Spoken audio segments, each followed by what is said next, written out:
జిల్లాల రౌండప్ ఒకసారి చూద్దాం.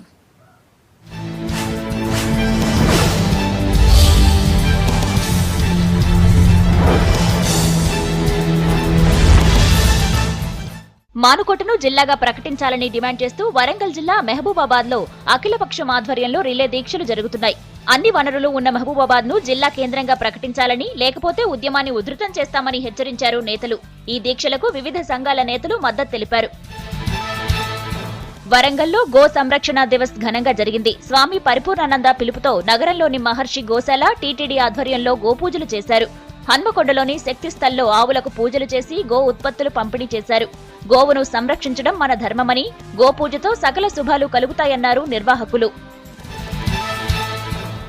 యాదాద్రిలో ఎస్సీ ఎస్టీల సముదాయం కోసం ఓ దాత ఇచ్చిన స్థలాన్ని పరిశీలించారు SC corporation chairman Pedamarthi Ravi. యాదగిరిగుట్టలో అన్ని కులాలకు ఉన్నట్టే ఎస్సీలకు కూడా కాటేజీలు నిర్మిస్తామన్నారు రవి.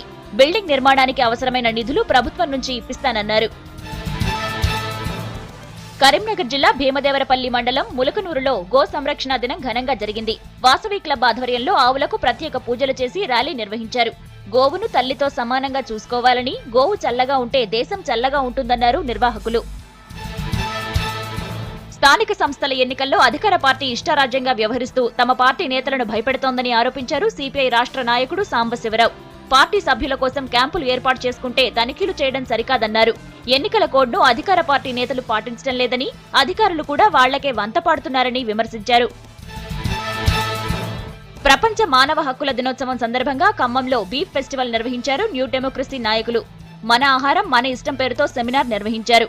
సున్నితమైన విషయాన్ని రాజకీయం చేస్తున్నారని, దేశంలో ఎవరికి నచ్చిన తిండి వాళ్లు తినొచ్చని అన్నారు. ఆహారంపై నిషేధం విధించే హక్కు ఎవ్వరికీ లేదన్నారు. కరీంనగర్ జిల్లా రామగుండం కార్పొరేషన్లోని 4వ డివిజన్ ఉప ఎన్నికల్లో కాంగ్రెస్ అభ్యర్థి దాసరి సావిత్రి విజయం సాధించింది. మేయర్, ఎమ్మెల్యేలు అధికార పార్టీకి చెందిన వారైనా 4వ డివిజన్లో కాంగ్రెస్ గెలవడం చర్చనీయాంశమైంది. తనను గెలిపించిన ఓటర్లకు కృతజ్ఞతలు తెలిపారు సావిత్రి.